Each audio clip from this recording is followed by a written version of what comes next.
Hey Donovan, I'm sure that you're feeling a lot of emotions right now after such a tough loss. I'm wondering if you could take me through just that final play and seeing Mike's shot not go down. We saw you go down to the floor after that for a minute.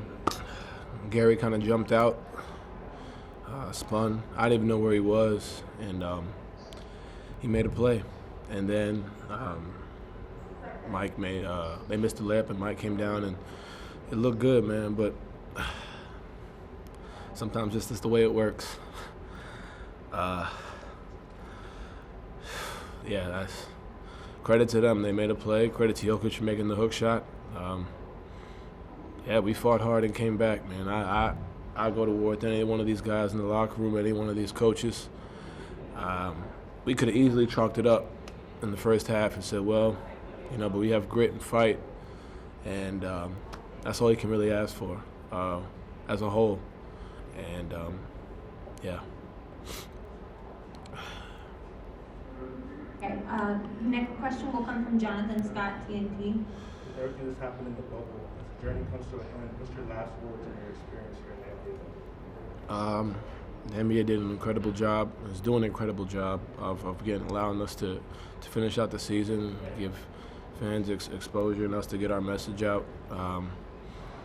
With that being said, the pain that's on my face right now and the way I feel, I can only imagine what's going through these victims' families. And I know I'm probably going to go back there and cry again. And I just want to go out and just say, look, man, like, this is a game.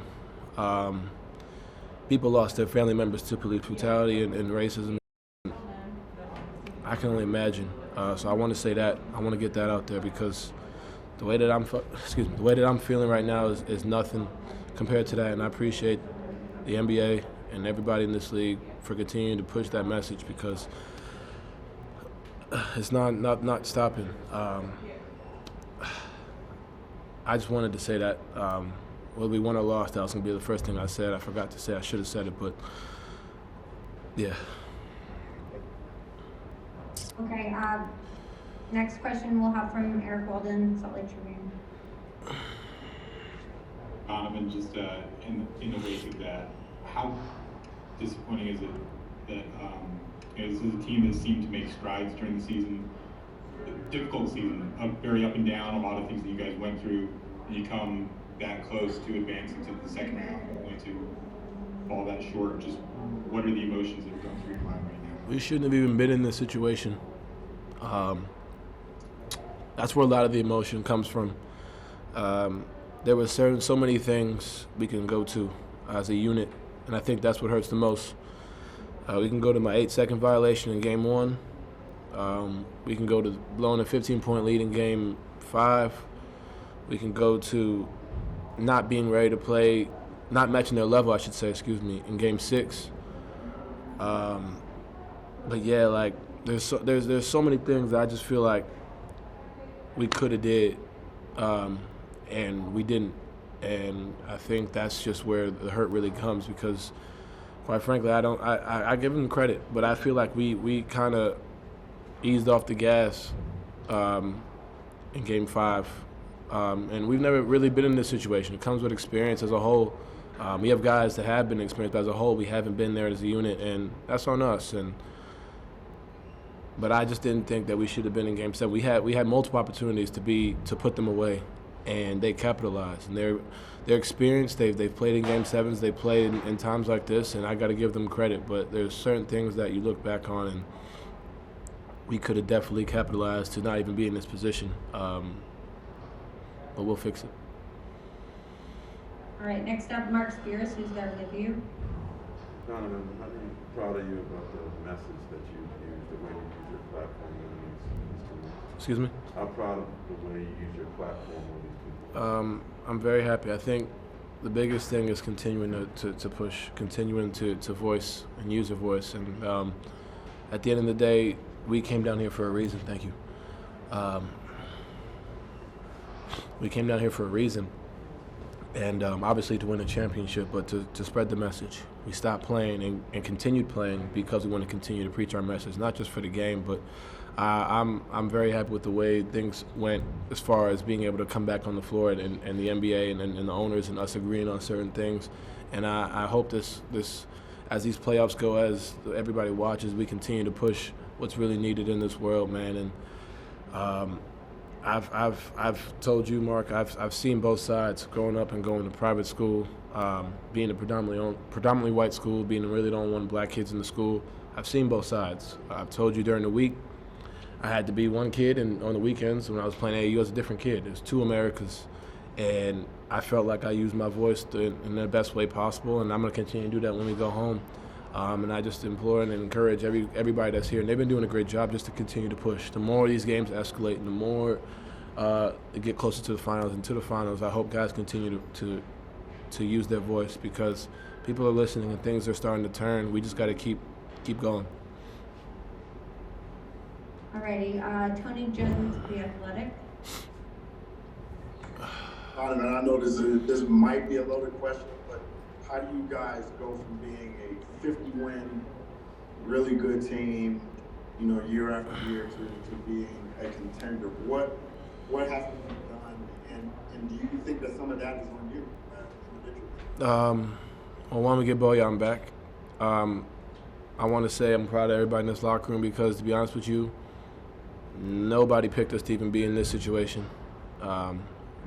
We had pictures of what every reporter, every single one, had Nuggets in 4, 5, 6. I think 1 or 2 had them in 7. We saw it. We used it as fuel. And to do that without our second leading scorer, guys stepped up, guys made plays. Getting Bojan back could definitely help. I think take my game to another level. Being able to play both ends of the floor, which I received a lot of. I feel like that was the reason why I was drafted, to play defense. That's why I was picked. I wasn't picked to do all I've been doing, and I kind of evolved into that.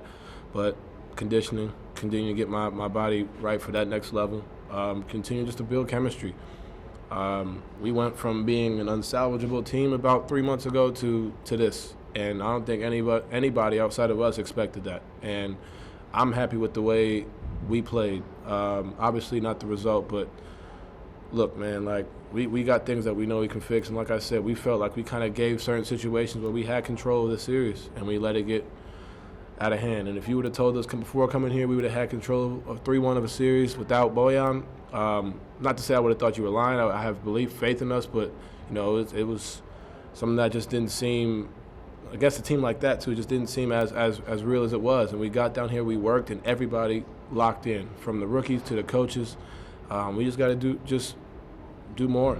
And when Bojan coming back, I'm not putting everything on Bojan, but like with him coming back, it's another weapon, and this won't happen again. Yeah. Okay, question from Taylor Brooks, Bleacher Report. Who's there with you? Hey, Donovan. I know you've lost this through the final play, what it was like in your head then, but once that was over, you were on the floor together. Can you walk me through the emotions that you felt on the ground? To be honest with you, I'm in shock. That was really it. I think the biggest thing was you work so hard as a unit, as a whole, to get to a point that we got to, and we were this close. We were down, and we came back and fought and fought and clawed, and to be that close, that hurts. And I didn't really know what else to do. I was exhausted, and I just kind of just laid there. I don't know, man. That sucks. This will be on my mind for a long time, and this kind of reminds me of last year, going 4-23 from the field. That kind of fueled my entire season. In Game 5 against Houston, and fueled everything I did this year. It's just another thing to fuel me for next year. I'll be back. We'll be back. But that's really what that was. Ryan Miller, KSL.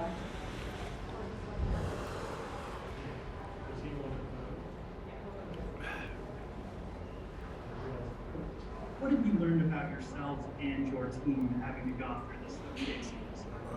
We're ready to fight through anything. That's one thing I've learned about this team, and that's always been the case. It's a character thing to come back the way we did and to fight the way we did. We're ready to compete through anything. And myself, there's certain things I can't lie to you. I kind of was surprised on little things that I've done and accomplished, but it's nothing that I haven't worked on. There was criticisms of what I could do on the offensive end and the defensive end, and I feel like I took a step in that the right direction. Like I said, this isn't the last of it. This is me scratching the surface. I know what I can do. I know what I worked for. I know how hard I work, and I know how hard this team has worked. And this won't be the end of it. And that's one thing. And that's really what's fueling me, because this ain't it. Like, this ain't the end. This is just the beginning, man. This is just the beginning. And I'm ready to go hoop again right now. I think we all are. But this is just the beginning. Thanks for watching ESPN on YouTube. For live streaming sports and premium content, subscribe to ESPN+.